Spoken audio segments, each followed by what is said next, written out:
L'objectif est toujours de résoudre cette équation z au carré égale i.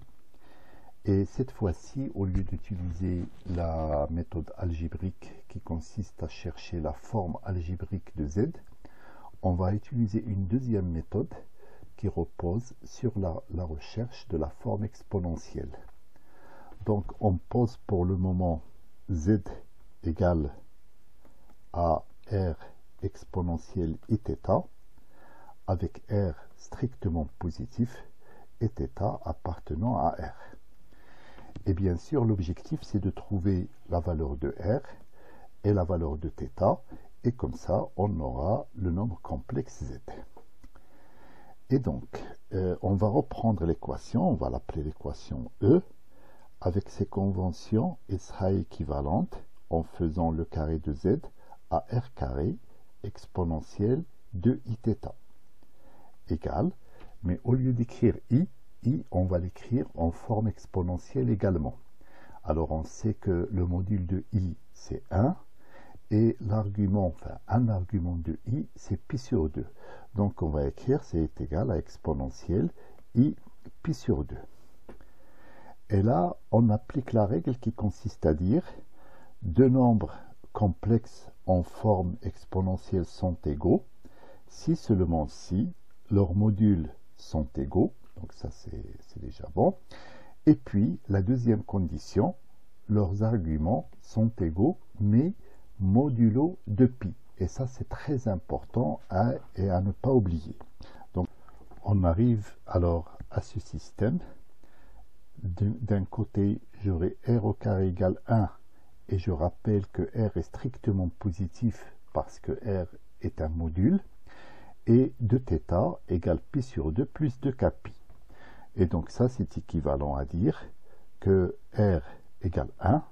Donc je ne peux pas dire moins 1 parce que c'est un module.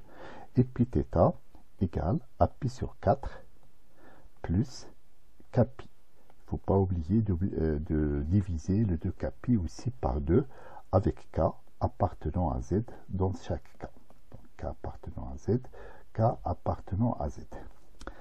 Donc pour trouver les différentes solutions, je dois faire varier la valeur de k, prendre différents entiers et voir à chaque fois la solution qui va sortir.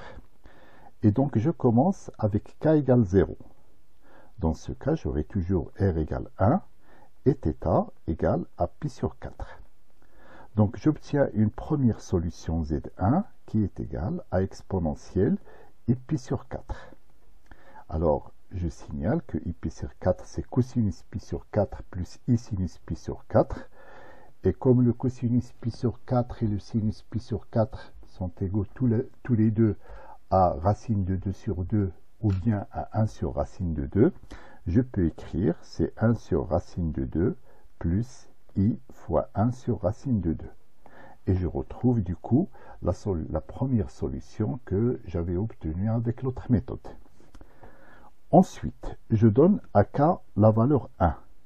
Donc j'aurai r égale 1 et puis θ égale à pi sur 4 plus pi, c'est-à-dire 5 pi sur 4. Mais je vais laisser comme ça.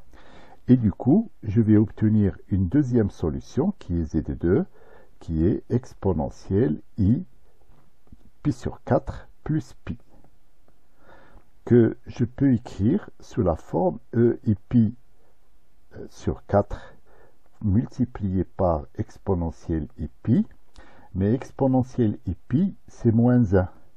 Et donc ça va donner z2 qui est égal à moins z1.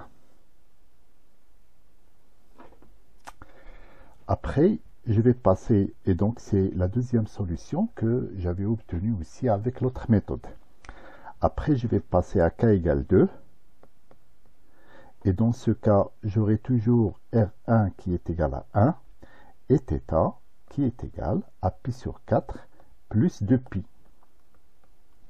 Et donc, quand je vais écrire la solution qui correspond à ce cas, je vais l'appeler Z3. Ça sera exponentielle i pi sur 4 plus 2pi, c'est-à-dire exponentielle i pi sur 4 multiplié par exponentielle de ipi. Or, exponentielle de ipi, c'est 1, et je vais retomber sur Z1. De la même manière, si je fais k égale 3, je vais retomber sur Z2. Si je fais k égale 4, je vais retomber sur Z1. Donc, chaque fois que je vais prendre un entier, k, si cet entier est pair, je vais retomber sur Z1. Et si cet entier est impair, je vais tomber sur Z2. Et du coup, la conclusion, c'est que cette équation n'admet que deux solutions. C'est que S égale, donc les deux solutions sont exponentielle ipi sur 4 et puis exponentielle i5 pi sur 4 qui est l'opposé de la première solution.